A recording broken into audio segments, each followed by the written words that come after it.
မင်္ဂလာပါခင်ဗျာ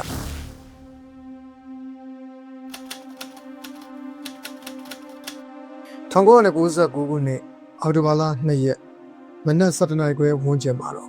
ကော်လိုရာဒိုမှာရှိတဲ့အာရာဘာရိုးစဝက်မြို့သားတက်တော်တွေက Resort Trail လမ်းမှာငားများနေတဲ့မြို့သား2ဦးက3နှစ်သားအရွယ် Jared Attenborough ဆိုတဲ့ကလေးလေးတစ်ယောက်နဲ့ဆုံခဲ့ပါတယ်လူရှင်းတဲ့နေရာမှာကလေးတစ်ယောက်တွေတွေ့ရတာကဆွေးနွေးစရာဖြစ်ပေမဲ့သူတို့နဲ့မီတာ30လောက်ကွာမှာထောက်ထပ်အဖွဲ့ကိုတွေ့ရတဲ့အတွက်အဲ့ဒီကလေးကသူတို့အဖွဲ့တွေကဖြစ်မယ်လို့ယူဆခဲ့ကြပါတယ်စကားကနပြောပြီးတဲ့နောက်မှာတော့ကလေးလေးကအဲ့ဒီလူအုပ်စုစီကိုပြေးသွားခဲ့လို့ဖြစ်ပါတယ်အဲ့ဒီကလေးက3နှစ်အရွယ် Jared Attenborough ဖြစ်ပြီးတော့မှ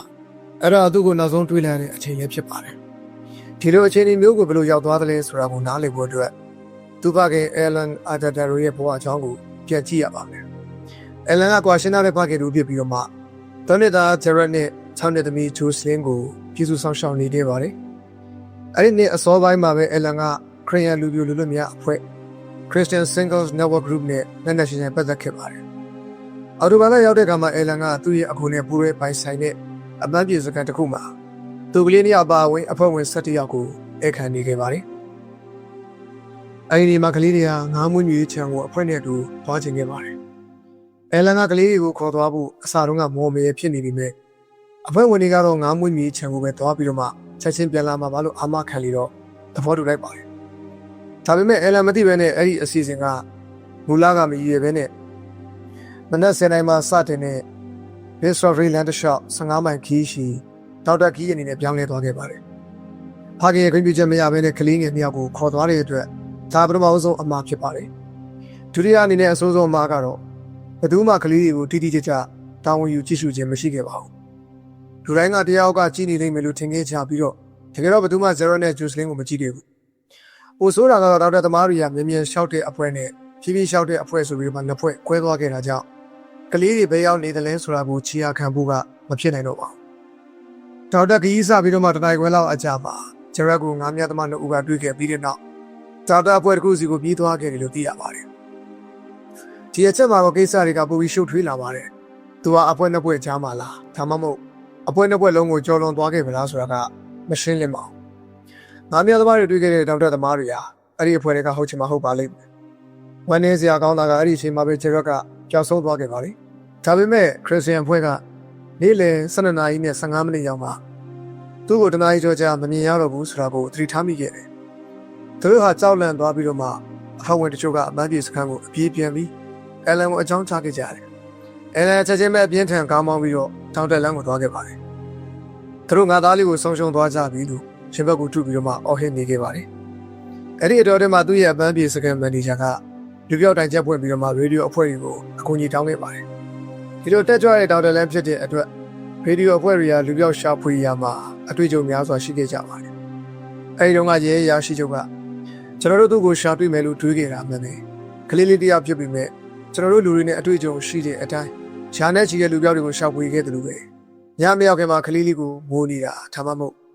်ပုံနေတာတွေ့နိုင်လိမ့်မယ်လို့တွေးခဲ့တယ်လို့ပြောခဲ့ပါတယ်သူကလောင်းငယ်သားတွေကိုဂျရက်ကိုတွေ့တဲ့အခါနိုးဖို့တော့မှားထားခဲ့ပေမဲ့တရင်ကရောက်မလာခဲ့ပါဘူး။တရားနေပါကြအောင်ရှာဖွေပြီးတဲ့နောက်ဂျရက်ကကြောက်ဆုံးနေစေဖြစ်ပြီ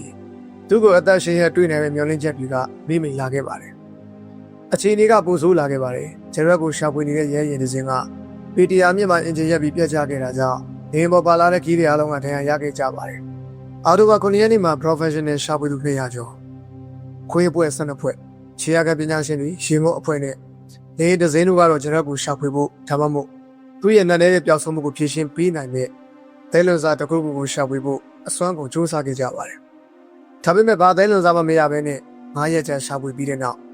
အော်တိုဘာလ10ရက်နေ့မှာဂျရက်အတွက်ရှာဖွေမှုကိုရှက်တန်ခဲ့ရပါတယ်။ဒီအဖြစ်အပျက်ကမီဒီယာတွေမှာကြီးမားတဲ့သတင်းဖြစ်ခဲ့ပြီးတော့ကော်လိုရာဒိုအုပ်ချုပ်ရေးမှူးကအမ်ဘာလတ်စီမန်ဂိမ်းကိုဥပဒေအဖြစ်ကမှတ်ရေးထိုးစီခဲ့ပါတယ်။ဂျရက်ရဲ့အမှုကတော့အေးခဲသွားခဲ့ပါတယ်။ဒါပေမဲ့2003ခုနှစ်ဇွန်လ4ရက်နေ့မှာ Gary Webbs နဲ့ Rob Osborne ဆိုတဲ့တောင်တက်သမား2ဦးကဂျရက်ကိုနောက်ဆုံးတွေ့ခဲ့တဲ့နေရာကနေပေ900အကွာမှာအဝတ်စုပ်တွေနဲ့ဖနက်တစ်ပတ်ကိုတွေ့ခဲ့ရပါတယ်။သူတို့ကဂျရက်ရဲ့ပျောက်ဆုံးမှုကိုသိထားတာကြောင့်ချက်ချင်းပဲရဲကိုအကြောင်းကြားခဲ့တယ်။အဲဒီနောက် area တစ်ဝိုက်ကိုပုံမစစ်စစ်စွာနဲ့ရှာဖွေခဲ့ကြပြီး10ရက်အကြာမှာရှာဖွေသူတွေကဂျမပွဲအရာတစ်ခုကိုတွေ့ခဲ့ကြတယ်။ အသားမပါတော့တဲ့ဥကောင်းခွန်ရဲ့ဒစိပိုင်းကိုတွေးရှိခဲ့ကြပါတယ်။ DNA စစ်ဆေးမှုတွေရအဲ့ဒီအကျွမ်းကျန်တွေကဂျရက်ရဲ့အကျွမ်းကျန်တွေဖြစ်ကြောင်းနဲ့တွေးရှိခဲ့တဲ့အဝတ်အစားတွေကလည်းသူပျောက်ဆုံးတဲ့နေ့ကဝတ်ထားတဲ့ဝတ်အစားတွေဖြစ်တယ်ဆိုတာကိုအတည်ပြုခဲ့ပါတယ်။လေးနှစ်နီးပါးကြာပြီးတဲ့နောက်ဂျရက်ရဲ့မိသားစုကနောက်ဆုံးတော့စိတ်ဖြေနိုင်ခဲ့ပါတယ်။ဒါပေမဲ့ဒီလိုတွေးရှိမှုတွေရှိနေပြီးမြဲဂျရက်ကိုဘာတွေဖြစ်သွားတာလဲဆိုတဲ့မေးခွန်းကတော့ချက်ရှိနေသေးပါပဲ။အရှိဆုံးရှင်းပြချက်ကတော့သူကတောင်ပေါ်မှာလမ်းပြောက်ပြီးနောက်ဆုံးမှအေးလွန်ပြီးတော့မှတေဆုံးသွားတယ်ဆိုတာပါပဲ။ဒါပေမဲ့ဒီ theory မှာပြဿနာရှိပါတယ်။သူရဲ့ဝတ်စားတွေနဲ့ရုပ်လောင်းကိုတွေ့ရှိခဲ့တဲ့နေရာကသွားလာရခက်ခဲလွန်းတဲ့နေရာပါ။တောင်ဆောင်နေအလွန်မတ်ဆောက်ပြီးတော့မှကြောက်တုံးတွေပေါ်တဲ့နေရာဖြစ်တဲ့အတွက်အရွယ်ရောက်ပြီးသားလူတယောက်တော့မှသွားလာရခက်ခဲပါတယ်။သုံးနှစ်သားအရွယ်ကလေးတယောက်တော့ကတော့ပို့ပြီးတော့မှဆိုးပါလိမ့်မယ်။ဖြစ်နိုင်ခြေအရှိဆုံး theory ကတော့သူ့ကိုချက်သစ်ကတိုက်ခိုက်တာဖြစ်နိုင်တယ်။ဒီတရေစံတွေကဒီဒေသမှာရှိပြီးသူ့ကိုရှာရှာပါပါတိုက်ခိုက်တတ်ပေမဲ့ကလေးငယ်တူကတော့သူတို့ရဲ့ပြစ်မှတ်ဖြစ်နိုင်ပါတယ်။စော်စမ်းစစ်ဆေးမှုတွေအတွင်းမှာ17ယောက်ပါတောင်တက်ပွဲတွေကတချို့ကအဲ့ဒီအချိန်မှာအဝေးကအော်တန်တစ်ခုကိုချားခဲ့ရတယ်လို့ပြောခဲ့ကြတယ်။ကျွန်တော်ရဲ့အမဂျိုစလင်းလည်းပါဝင်ပါတယ်။ဒါကြောင့်ချက်သစ် theory ကမှန်နေဆိုရင်အော်တန်နဲ့ကျွန်တော်ရဲ့အကျွမ်းကျန်တွေကနောက်ဆုံးတွေးခဲ့ရတဲ့နေရာနဲ့အလုံးဝေးကွာနေတာကိုရှင်းပြနေပါတယ်။ဒါပေမဲ့တရိတ်ဆန်တိုက်ခတ်မှု theory မှာအပြေရှားခဲ့တဲ့ကိုယ်လွဲမှုတွေရှိပါတယ်။ပထမဆုံးအနေနဲ့စုံစမ်းစစ်ဆေးသူတွေဟာကျွန်တော်ရဲ့ဝက်စားတွေမှာသူ့ဒါမှမဟုတ်ချက်သစ်အမွေးလိုမျိုးအကျွမ်းကျန်တွေမတွေ့ကြရဘူး။ဒါဘယ်လိုဖြစ်နိုင်မလဲ။ပိုပြီးနက်နေတာကတော့ကျွန်တော်ရဲ့ဘောင်းမူရှိရာတွေးရှိတဲ့အခါမှာအတွင်းဘက်ကအပြင်ကိုလမ်းနေပါတယ်။ချက်သစ်ဒါမှမဟုတ်တခြားပရိသတ်တစ်ကောင်ကဘာမှရှိကိုဘလိုနည်းနဲ့မှအတွင်းဘက်ကနေအပြင်ကိုလှမ်းနိုင်မယ်လို့မတွေးနိုင်ပါဘူး။နောက်ပြီးတော့ခေါ်လိုရလို့တောင်ပေါ်မှာဆောင်းရသည့်လေးခုကိုဖျက်ကျော်ခဲ့တဲ့ဖက်နဲ့တစ်ဖက်ကလည်းအခြေအနေလုံးကောင်းနေခဲ့ပါတယ်။ဒီအချက်တွေအားလုံးကပူပြီးကြောက်စရာကောင်းတဲ့ theory တစ်ခုကိုညွှန်ပြနေပါတယ်။အဲ့ဒါကတော့ချက်ဘက်ကိုတစုံတစ်ယောက်ကခိုးယူသွားပြီးတော့နောက်ပိုင်းမှာတပ်ပစ်လိုက်တယ်ဆိုတာပါပဲ။ဖက်လက်ကအချိန်ကြီးကောင်းနေရခြင်းအကြောင်းကတော့ဖြတ်ပြီးသမားကကျွန်တော်ရဲ့ကျွင်းချန်တွေကိုနေနေငယ်ကြပြီးတဲ့နောက်တောင်ပေါ်မှာဖြန့်ကျဲထားနေတာဖြစ်နေပါတယ်။ဒါကကြောက်စရာကောင်းတဲ့တွေးဖြစ်ပေမဲ့ဒီကျူးစမ်းတဲ့သေးစိတ်ချက်လက်တွေအားလုံးကိုရှင်းပြနိုင်တဲ့ဖြစ်နိုင်ခြေရှိတဲ့တကူတီတော့ရှင်းပြချက်ပါပဲ။ကံမကောင်းစွာနဲ့ပဲကျွန်တော်တို့မှရှိတဲ့သက်သေထောက်ထားတွေအားလုံးနဲ့တော့ကျွန်တော်ရဲ့အမှုကသူပြောင်းဆုံးတဲ့နေ့ကလိုပဲနည်းနည်းနေစေဖြစ်ပြီးတော့မှဘာဖြစ်ခဲ့လဲဆိုတဲ့အမှန်တရားကိုဘယ်တော့မှသိရတော့မှာမဟုတ်ပါဘူး။ကျွန်တော်တို့ YouTube channel မှာပထမဆုံးရောက်ရှိလာတာဆိုရင်တော့အခုလို mystery ဆန်ပြီးတော့မှ PMN အကြောင်းအရာတွေကိုစိတ်ဝင်စားနေဆိုရင်နောက်တဲ့ဗီဒီယိုတွေတင်ဆက်တိုင်းမှာဥစွာအထက်ရစီဖို့အောက်ကအပြည့်အောင် subscribe ခလုတ်လေးကိုနှိပ်ပြီးတော့မှဘေးက notification လေးကိုဖွင့်ထားလိုက်ပါ2010ပြည့်နှစ်မတ်လ21ရက်နေ့မှာဂါဘာရာမီသားစုကမက္ကဆီကိုမှာရှိတဲ့သူတို့အိမ်ကိုခီးကနေပြောင်းလာခဲ့တယ်အဲ့ဒီညနေမှာမိဘတွေကသူတို့ရဲ့သမီးလေးနှစ်ယောက်နဲ့အိမ်ရောက်ဝင်ခဲ့ကြတယ်မနေ့ရောက်တဲ့အခါမှာမိသားစုရဲ့ထိန်းချောင်းသူအေရီကာကဒီနေ့အရွယ်ပတ်တီဂါဘာရာဖာရာကိုနိုးဖို့အတွက်သူမရဲ့အခန်းကိုဝင်သွားခဲ့ပြီမဲ့လို့အိယာကဗလာနက်တီဖြစ်နေတာကိုတွေ့ရတယ်။သူမအခါတစ်ခုလုံးမှာပတ်တီကိုရှာမတွေ့ခဲ့ဘူး။နောက်ဆုံးမှတော့ကလေးတွေရဲ့မိခင်လီဇာဖာရာကိုအတိပေးခဲ့ပါတယ်။လီဇာကရဲကိုချက်ချင်းကြောင်းကြားခဲ့ပြီးတော့ရဲတွေကလည်းကလေးမလေးပျောက်ဆုံးမှုကိုချက်ချင်းစုံစမ်းခဲ့ပါတယ်။ဒါပေမဲ့ဒီအမှုကသူတို့တွေ့ဘူးလားလည်းမတူခဲ့ပါဘူး။ပတ်တီရဲ့ရုပ်ပိုင်းဆိုင်ရာမတန်ဆွမ်းမှုတွေရှိနေတဲ့အတွက်သူမဘာသာသူမဘဲမှသွားနိုင်မှာမဟုတ်ဘူး။ဒါပေမဲ့စုံစမ်းစစ်ဆေးသူတွေဟာအိမ်ထဲကိုတစုံတစ်ယောက်ကပေါက်ထင်းဝင်ရောက်ပြီးတော့မှခိုးယူသွားခဲ့တယ်ဆိုတဲ့သက်သေထောက်ထားကိုလည်းမတွေ့ခဲ့ရဘူး။သူမလေထဲမှာပျောက်ကွယ်သွားသလိုပဲ။ဒါကြောင့်ရဲရရှိချုပ်ရုံးကပတ်တီရဲ့ချင်းတွေကိုရှင်းပြထားတဲ့ပိုစတာတစ်ခုကိုထုတ်ပြန်ပြီးတော့ဒေတာတစ်ဝိုက်မှာကတ်ခဲ့ပါတယ်။ဒီစက်အချင်းမအာလက်ကလည်းဆိုရှယ်မီဒီယာမှာဓာတ်ပုံချို့ကိုတင်ခဲ့တယ်။အော်ဆရာကောင်းတာကဒီပိုစတာတွေဟာ viral ဖြစ်သွားခဲ့ပြီးတော့မှပတ်တီရဲ့ပျောက်ဆုံးမှုကိုနိုင်ငံလုံးဆိုင်ရာသတင်းကောင်းစီဖြစ်စေခဲ့ပါတယ်။ညနေပိုင်းမှာလီဇာက TV ကနေတဆင့်ပတ်တီကိုပြန်ပေးဆွဲသူတွေကိုသမီးဖြစ်သူကိုပြန်ပေးဖို့မြတ်တာရက်ခံခဲ့တယ်။ပတ်တီကိုဈေးဝယ်စင်တာဒါမှမဟုတ်လူစီကားရဲ့နေရာမှာထားခဲ့မယ်ဆိုရင်မိသားစုကဘာရေးရုံမှုမပြုလို့မှမဟုတ်ဘူးလို့ပြောခဲ့ပါတယ်။ကံမကောင်းစွာနဲ့ပဲဒီစူးစမ်းမှုတွေကအောင်မြင်မှုမရခဲ့ပါဘူး။ဒါပေမဲ့9ရက်အကြာမတ်လ31ရက်နေ့မှာတော့ကလေးမလေးရဲ့အသက်မဲ့ခန္ဓာကိုယ်ကိုသူမရဲ့အခန်းထဲမှာပြန်တွေ့ခဲ့ပါတယ်။သူမရဲ့ခန္ဓာကိုယ်ကမွေ့ရနဲ့အိယာပေါင်ကြားမှာညှက်နေခဲ့တာပါ။ဒီအချက်ကဗတ်တီရဲ့မှုကိုပြီးဆုံးစေတင်ပါတယ်။ဒါပေမဲ့သူမရဲ့ပျောက်ဆုံးမှုပတ်ဝန်းကျင်ကကိုယ်လဲမှုတွေကတော့လေးလူရှိလို့မရလောက်ကြီးမားနေပါတယ်ပထမဆုံးအနေနဲ့ဘယ်သူမှကလေးမလေးရဲ့ခန္ဓာကိုယ်ကိုသတိမထားမိတာဘယ်လိုဖြစ်နိုင်မလဲခါဘာကမိသားစုရဲ့အိမ်ကို professional တွေကအလွန်ကျွမ်းကျင်တဲ့ခွေးတွေကိုသုံးပြီးတော့မှရှာဖွေခဲ့ကြတယ်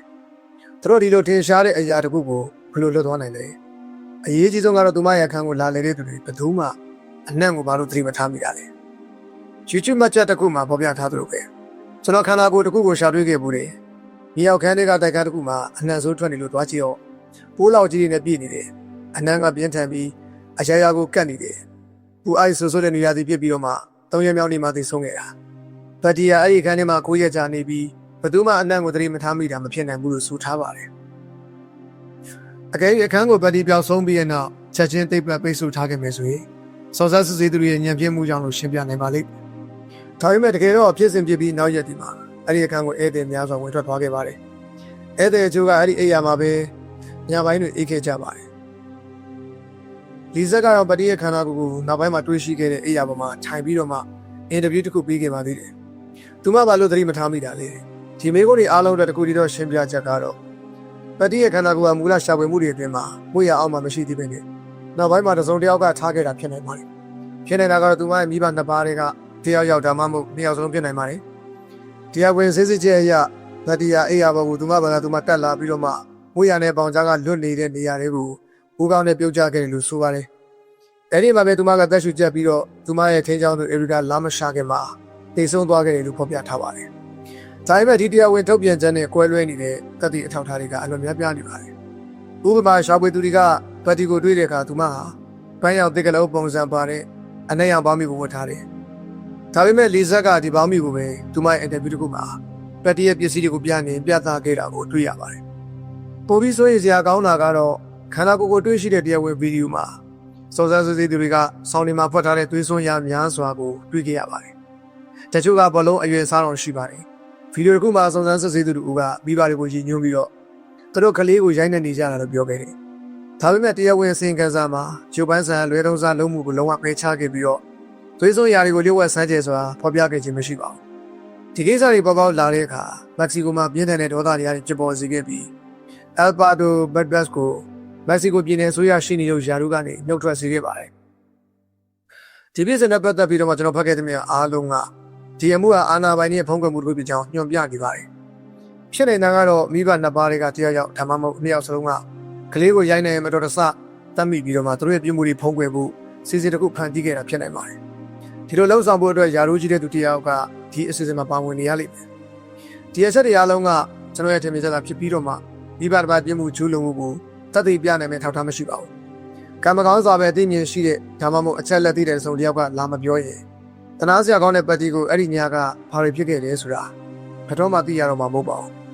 14နှစ်ကြာပြီးနောက်မှာအဲ့ဒါကဖြစ်လာဖို့ကလည်းမဖြစ်နိုင်ပါဘူးဒါပေမဲ့မိဘတွေကသာဒီအဖြစ်ဆိုးကိုပြည့်စည်ခဲ့တာဆိုရင်တော်ပထမဆုံးချင်းဖြစ်မှာမဟုတ်ပါဘူးဘာဖြစ်လို့လဲဆိုတော့နောက်လာမယ့်အမှုကဒါနဲ့ဆင်တူနေလို့ပါ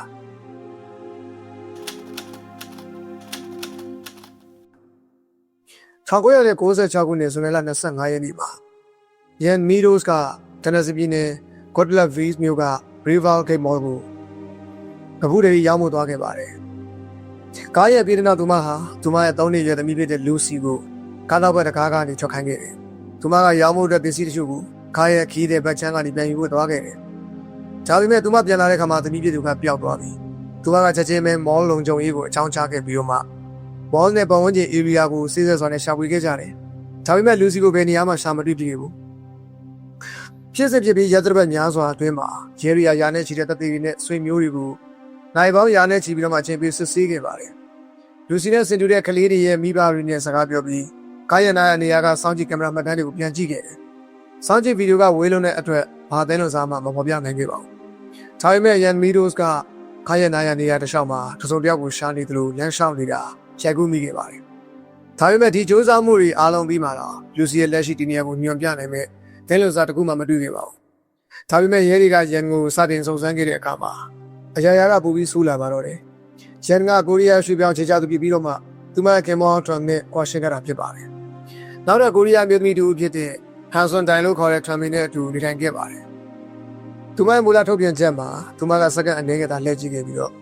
လူစီပြောက်ဆုံးသွားခဲ့တယ်လို့ပြောခဲ့တာပါ။သူမကားတကားဖွင့်ပြီးခိုင်းနောက်ဘက်ကိုလမ်းလျှောက်သွားပြီးသမီးပြည့်သူကပျောက်ကွယ်သွားတယ်လို့ပြောခဲ့ပါတယ်။ဒါပေမဲ့နှစ်ပတ်အကြာမှာတော့သူမဟာ10မိနစ်ကနေ15မိနစ်လောက်အလုံးရှုံနေခဲ့တာဖြစ်နိုင်တယ်လို့သူမရဲ့စကားကိုပြောင်းလဲပြောဆိုခဲ့တယ်။ဒီအချိန်ကာလကအများကြီးကွာခြားနေပါတယ်။အဲဒီအချိန်ကအဓိကစုံစမ်းစစ်ဆေးသူကပျောက်ဆုံးချိန်က10မိနစ်အောက်မဟုတ်ဘဲနဲ့10မိနစ်ကနေ15မိနစ်ဖြစ်တယ်ဆိုတာကိုကျွန်တော်တို့သိခဲ့တယ်။စစချင်းတွေကပုံမခြေပြန့်စွာရှာဖွေခဲ့မှာပါလို့ထောက်ပြခဲ့ပါတယ်။ဒီလိုရုပ်တရက်စကားပြောင်းလဲမှုကလည်း ရန်ကိုလူစီပြောက်ဆုံးမှုမှာအထူးတန်တရားရှိသူဖြစ်စေခဲ့ပါတယ်ရဲတွေကရန်ကိုမူသားစမ်းသပ်မှုနှစ်ခုပြုလုပ်ခဲ့ပြီးတော့သူမနှစ်ခုစလုံးရှုံးနေခဲ့ပါတယ်အဲဒီနောက်သူမစောင့်စမ်းစစ်ဆေးသူတွေနဲ့စကားပြောဖို့ဘယ်လိုလာတော့ပါဒီတော့တမအင်းကြီးတူကမလာမနကေတကူမှာ၃နှစ်ရွယ်လူစီကိုရှာတူဦးနဲ့မကညီတဲ့အဝတ်စားတွေနဲ့ငိုပြီးတော့မှလမ်းပေါ်မှာရှောက်သွားနေတာကိုတွေ့ခဲ့ရတယ်လို့ပြောခဲ့ပါတယ်ရဲတွေကသူမရဲ့အိမ်ပေါ်တမ်မီကိုလည်းစစ်ဆေးခဲ့ပြီးတော့သူမရဲ့ထုတ်ပြန်ချက်ကလည်းရန်ရဲ့စကားနဲ့အပြေအဝကိုက်ညီမှုမရှိတာကြောင့်အခြေအနေကပိုပြီးတန်တရားဖြစ်စီခဲ့ပါတယ်ရဲတွေနဲ့ FBI ကမီဒိုးမိသားစုရဲ့အိမ်လေခွင်းနဲ့ပတ်ဝန်းကျင် area တွေကိုစစ်ဆေးစွာနဲ့ရှာဖွေခဲ့ကြတယ်ဒါပေမဲ့ရန်ဒါမှမဟုတ်တမ်မီကိုစန့်ကျင်တဲ့ဘာသက်သည့်အထောက်အထားမှမတွေ့ခဲ့တာကြောင့်အမှုကဘာတိုင်းလွန်စားမှမရှိဘဲနဲ့ဆက်ရှိနေကြပိတ်နေခဲ့ပါတယ်ဒါပေမဲ့2004ခုနှစ်နိုဝင်ဘာလမှာတော့တပ်တီတူကရှိထွက်လာခဲ့တယ်သူကလူစီကိုသူမပျောက်ဆုံးတယ်လို့ဆိုတဲ့နေ့မတိုင်မီကလေးကအိမ်ရဲ့ကျမ်းမြေမှာဆောင်းနဲ့ပတ်ထားပြီးတင်နေတဲ့ပုံစံနဲ့တွေ့ခဲ့တယ်လို့ပြောခဲ့ပါတယ်ရဲတွေကဒီတပ်တီရဲ့နာမည်ကိုဘယ်တော့မှထုတ်ဖော်ခဲ့ခြင်းမရှိပေမဲ့သူ့ရဲ့တပ်တီကန်ချက်ကမှန်တယ်ဆိုရင်လူစီရဲ့အမှုမှာရှိတဲ့ပိုလဲမှုများစွာကဖြည့်ရှင်းသွားနိုင်ပါတယ်လူစီယာဇွန်လ25ရက်နေ့မှာပျောက်ဆုံးသွားတယ်လို့ဆိုတဲ့အချိန်မတိုင်မီကလေးကတိတ်ဆုံးနေတာဖြစ်နိုင်တယ်ရန်ကသူမရဲ့ခန္ဓာကိုယ်ကိုတနေရာမှာဆွန့်ပစ်ပြီးအမှန်တရားကိုဘုံကွယ်ဖို့အတွက်ပြန်ပြီးဆွဲခံရတယ်ဆိုတဲ့ဇာတ်လမ်းကိုဖန်တီးခဲ့တာဖြစ်ပါတယ်။လူစီကိုဘယ်သူတတ်ခဲ့တာလဲဆိုတာကတော့ရှန်ဖြစ်နိုင်တယ်လို့ထံမီလည်းဖြစ်နိုင်တယ်။ဒါမှမဟုတ်နှစ်ယောက်စလုံးကလည်းဖြစ်နိုင်တယ်။သူမသေဆုံးရခြင်းကြောင့်ကတော့ပြင်းထန်တဲ့လိလူရှုမှုဒါမှမဟုတ်အလော်မင်းရိုက်နှက်မှုကြောင့်ဖြစ်နိုင်ပါတယ်။ကျွန်တော်တို့သိနိုင်တဲ့နည်းလမ်းမရှိပါဘူး။ရန်နဲ့ထံမီတို့က28နှစ်ကျော်ကြာအမှန်တရားကိုဘုံကွယ်ထားနိုင်ခဲ့တယ်ဆိုရင်သူတို့အခုချိန်မှလည်းဝန်ခံမှုရမရှိပါဘူး။ဒါပေမဲ့ဒီအမှုက Godlevis ရေးဌာနမှာအခုထိပွင့်နေစေဖြစ်တာကြောင့်မို့လို့နောက်ထပ်တပ်တယောက်ထပ်ထွက်လာအောင်မလားဆိုတာကဘယ်သူသိနေမလဲ။ Florida ဇုံရဲတဲ့ Steve နဲ့ Marlene Eisenberg တို့ကသူတို့ရဲ့9လရွယ်သမီးလေး Sabrina ကိုဒီဗီဒီယိုပထမဆုံးအချိန်ဖြစ်မှတ်တမ်းတင်ခဲ့ပါတယ်။ဒီဗီဒီယိုကနောက်ဆုံးဖြစ်မယ်ဆိုတာကိုသူတို့မသိခဲ့ကြဘူး။ဒီဗီဒီယိုရိုက်ပြီးနောက်တစ်နေ့ဖြစ်တဲ့1998ခုနှစ်နိုဝင်ဘာလ23ရက်နေ့မှာတော့ဒီဇုံတွေကသူတို့ရဲ့ကလေး3ယောက်နဲ့အတူ Disney ရုပ်ရှင်တကားကြည့်ပြီးတော့အိမ်ရောက်ဝင်ခဲ့ကြတယ်။မလင်းကတကောင်ကျော်လောက်မှသမီးကိုတစ်ခေါက်ပြန်ကြည့်ပြီးမှအိတ်ခဲ့ပါတယ်။ဒါပေမဲ့နောက်တစ်နေ့မနက်မှာတော့သူမနိုးလာတဲ့အခါအလုံးကကြောက်စရာကောင်းတဲ့မြင်ကွင်းနဲ့ရင်ဆိုင်ခဲ့ရတယ်။ကျမလှည့်ကြည့်လိုက်တဲ့အခါမှာခါးကိုယ်တော်ကိုသွားတဲ့အဝတ်လျှော်ကန်တကားကပွင့်နေတာကိုသတိထားမိတယ်။ပိုပြီးနီးလာတော့ခါးကိုယ်တော်တကားကလည်းပွင့်နေတာတွေ့ရတယ်လို့သူမကပြောခဲ့ပါတယ်။သူမခါးကိုယ်တော်နဲ့နေဆုံးဖြစ်တဲ့ Sabrina ရဲ့ခန်းကိုချက်ချင်းပြေးသွားခဲ့ပါတယ်။ကံမကောင်းစွာလည်းပဲချိန်နှောင်းခဲ့ပါပြီ။ကျမ Sabrina ရဲ့ခန်းထဲကိုပြေးဝင်သွားပြီးဘက်ကတဲကိုကြည့်လိုက်တော့ Sabrina မရှိတော့ဘူး။အဲ့ဒါနဲ့ကျမအော်ဟစ်လိုက်တော့တယ်လို့သူမကပြောခဲ့တယ်။ဒါမှလင်းကိုကြီးချက်ထိတ်လန့်စေခဲ့ပြီးတော့မှသူမရဲ့911ကိုခေါ်ဆိုတဲ့အတန်ကလည်းဒီအချက်ကိုရှင်းရှင်းလင်းလင်းပြသနေပါတယ်။သူမရဲ့911ဖုန်းခေါ်ဆိုမှုမှာ911ကလေးပြောင်းနေတယ်လို့ပြောခဲ့ပြီးတော့နောက်ဆုံးမှသူမငိုပြီးကျမအိယာကထားလိုက်တော့ခါးကိုယ်တော်တကားကချေချေလွန်းလွန်းပွင့်နေတယ်။ခါးကိုယ်တော်ကိုသွားတဲ့အိမ်တကားကလည်းပွင့်နေတယ်။ကျမရဲ့ကလေးလေးပြောင်းနေတယ်လို့ပြောခဲ့ပါတယ်။ဒီနေ့ကစစ်ဆေးကြည့်တဲ့အခါမှာစုံတွေက Sabrina ပျောက်ဆုံးသွားခြင်းတစိမ့်တစ်ပိုင်းဟာသူတို့ရဲ့အမားကြောင့်ဖြစ်တယ်ဆိုတာကိုတွေ့ရှိခဲ့တယ်။သူတို့ကအဲ့ဒီညကကားကူတော်တကားကိုပိတ်ဖို့ပြီးခဲ့ကြပါတယ်။ရဲတွေပါဝင်လာပြီးတဲ့နောက်တန်တရားရှိသူကိုလိုက်လံရှာဖွေခဲ့ကြပြီးအဲ့ဒါ Florida သမိုင်းမှာအကြီးဆုံးလိုက်လံရှာဖွေမှုဖြစ်လာခဲ့ပါတယ်။ Sabrina ရဲ့အခန်းကိုစုံစမ်းစစ်ဆေးတဲ့အခါမှာပြီးဝက်ဆန်းကျတဲ့ခြေရတစ်ခုနဲ့သူမပကက်အနီးမှာဘသူလက်ပွေမဲမသိတဲ့လက်ပွေတချို့တွေ့ရှိခဲ့ပါတယ်။ဒါတစုံတစ်ယောက်ကကလေးကိုပြန်ပြီးဆွဲသွားတယ်ဆိုတဲ့သက်သေဖြစ်တဲ့ပါတယ်။ဒါပေမဲ့ရဲတွေကပြစ်မှုကျူးလွန်သူစီကိုဦးတည်နေမဲ့တခြားသဲလွန်စားတွေတော့ရှာမရခဲ့ပါဘူး။ဒါကြောင့်သူတို့ကအပြင်ကိုဆက်လက်ရှာဖွေမဲ့အစားအတူဘက်ကိုဦးတည်ပြီးတော့မှ Steve နဲ့ Marlene ကိုတန်တရားဝင်ခဲ့ကြတယ်။တစုံတစ်ယောက်ကမြို့အစင်ကြီးဘုံကအိမ်ထဲကိုညတကောင်မှလမ်းလျှောက်ဝင်လာပြီးတော့9လရွယ်ကလေးကိုခိုးယူသွားတယ်ဆိုတဲ့အယူဆက Eisenberg တို့ပတ်ဝန်းကျင်မှာတန်တရားတွေအများကြီးဖြစ်စေခဲ့ပါတယ်။စစ်မှန်တဲ့ပြန်ပြီးဆွဲမှုတွေမှာမိသားစုကတည်ရသူဒါမှမဟုတ်ပတ်သက်တဲ့သူတွေကဖြစ်နေတာကိုအချိန်များစွာတွေ့ခဲ့ရတယ်။အဲ့ဒါကလည်းကျွန်တော်တို့ရှာဖွေနေတဲ့သဲလွန်စားတွေကတစ်ခုပါလို့ရှေ့တယောက်ကပြောခဲ့ပါတယ်။ Sabrina မိဘတွေကသူတို့သမီးပျောက်ဆုံးမှုမှာအဓိကတန်တရားရှိသူတွေဖြစ်လာခဲ့တယ်။သူတို့ကို interview တွေခဏခဏခေါ်ပြီးတော့မှမူသားစမ်းသပ်မှုတွေလုပ်ခိုင်းခဲ့တယ်။ Steve ကစမ်းသပ်မှုအောင်မြင်ခဲ့ပြီးမြဲ Marlene ရဲ့စမ်းသပ်မှုကတော့သူမခံစားနေရတဲ့ဆေးပေးစီမှုတွေကြောင့်မပြီးပြတ်ခဲ့ပါဘူး။ရဲတွေကတော့ Steve နဲ့ Marlene ကပြစ်မှုကျူးလွန်သူတွေဖြစ်တယ်လို့ဆုံးဖြတ်ပြီးသားဖြစ်ပုံရပါတယ်။သူတို့ကဒီယူဆကိုထောက်ခံနိုင်မဲ့တတိအထောက်ထားကိုပဲရှာဖွေဖို့ကြိုးစားခဲ့ပါတယ်။ Steve နဲ့ Marlene ကရဲတွေနဲ့စကားပြောဖို့စိတ်မဝင်စားတော့တဲ့အထိဖြစ်လာခဲ့ပြီးသူတို့ကိုကာကွယ်ဖို့အတွက်ရှင်းနေတယောက်ကိုငှားရမ်းခဲ့ပါတယ်။ဒါပေမဲ့ဒါက Eisenberg တို့အတွက်ပိုပြီးတော့မှဆိုးရွားစေခဲ့ပါတယ်။ဘာလို့လဲဆိုတော့1999ခုနှစ်ဒီဇင်ဘာလ12ရက်နေ့မှာအာနာဘနီယာသူတို့အိမ်မှာနားထောင်ဇက်တွေကိုလျှို့ဝှက်တက်ဆင်ဖို့အတွက် တရားရုံးခွင့်ပြုချက်ရခဲ့ပါတယ်ဒီစက်ပစ္စည်းတွေက3လနီးပါးလောက်အလုပ်လုပ်ခဲ့ပြီးတော့စုံတွဲကြကစကားပြောဆိုမှု2600ကျော်ကိုမှတ်တမ်းတင်ခဲ့ပါတယ်ရဲတွေကဒီမှတ်တမ်းတွေကိုအိုင်ဆန်ဘတ်တို့ရဲ့အမှုကိုတိစောက်ဖို့အသုံးပြုခဲ့ပြီးသူတို့ကဆပ်ပရီနာရဲ့လူသတ်မှုကိုဝန်ခံတဲ့တတိအထောက်အထားကိုတွေ့ခဲ့တယ်လို့ပြောခဲ့ပါတယ်ဒီဆွဆွဲခံထားတဲ့မှတ်တမ်းတွေထဲမှာတော့1998ခုနှစ်ဒီဇင်ဘာလ23ရက်နေ့မှာမာလင်ကစတီဗ်ကိုကလေးကသေပြီးမြုပ်နှံထားပြီးမင်းလောက်ခဲ့လို့ကလေးကသေနေတာမင်းဘယ်လိုပဲပြောကလေးကသေနေပြီလို့ပြောခဲ့တယ်ဆိုရတယ်ဒါကိုစတီဗ်ကအချီကိုဘာမှလုပ်လို့မရခဲ့ဘူးဒီအမှုကနေလွတ်မြောက်ဖို့နီလန်းကိုဆွေးနွေးဖို့လိုနေတယ်ရဲတွေကကိုဖမ်းချုပ်ထားရင်တော့မိသားစုအစီအစဉ်ကိုဘယ်တော့မှမပေါက်ပြတ်ဘူးလို့တုံ့ပြန်ခဲ့တယ်လို့ဆိုပါတယ်1998ခုနှစ်ဇန်နဝါရီလ21ရက်နေ့မှာစတီဗ်ကကော့ကိန်းကြောင့်သူမကိုကော်မတီကိုက်တင်ဘူးလို့ပြောခဲ့တယ်လို့လည်းဆွဆွဲထားပါတယ်အလားတူဆွဆွဲချက်များစွာလည်းရှိပါတယ်ဒီတပ်တွေထောက်ထားတွေကိုအိုင်ဆန်ဘတ်တို့ရဲ့အိမ်ကိုဝင်ရောက်ဆင်းနှင်းပြီးတော့မှဇုံလဲကိုဖမ်းဆီးဖို့လည်းအသုံးပြုခဲ့ပါတယ်ဒါပေမဲ့ရဲတွေကဒီတပ်တွေထောက်ထားတွေကိုတရားရုံးမှာတင်ပြလေတော့တရားသူကြီးကအဲ့ဒီစကားစုတွေကိုဘလို့မှနားမလည်ခဲ့ပါဘူးအမှုတစ်ခုတော့ပယ်ချခံခဲ့ရပြီးစတီဗ်နဲ့မာလင်းတို့ကအစိုးရကိုပြန်ပြီးတရားစွဲခဲ့တာကြောင့်မူလတရားစွဲဆိုမှုအတွက်ရှင်းနေစီတီရခဲ့ပါတယ်အခုဆိုရင်ဆပ်ပရီနာပျောက်ဆုံးခဲ့တာ28နှစ်ကျော်ခဲ့ပါပြီ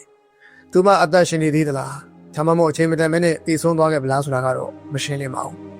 ဒါပေမဲ့အိုင်ဇန်ဘတ်အဆုံးသွဲကတော့ညှို့လင်းချက်ကိုလက်မလွတ်ခဲ့ပါဘူးဒီနေ့ကျွန်တော်တက်ဆက်ခဲ့တဲ့အကြောင်းအရာလေးကတော့စင်နောက်ချက်ဖြစ်ပေါ်ရာကလေးပျောက်ဆုံးမှုမှတ်တမ်း၄ခုဖြစ်ပါတယ်ခင်ဗျမိတ်ဆွေတို့အတွေးခေါ်နဲ့အမြင်သစ်တွေရစေဖို့စောင့်မြတ်ဖတ်ပါမဖတ်နိုင်ရင်မဖတ်အားရင် Weibo Audio Book application မှာနားထောင်ပါ application ကိုအခုပဲ download ချလိုက်ပါ link ကို comment မှာချပေးထားပါတယ်ခင်ဗျာနားဆင်ကြည့်ရှုပြီးတဲ့အတွက်လည်းကျေးဇူးများတင်ပါတယ်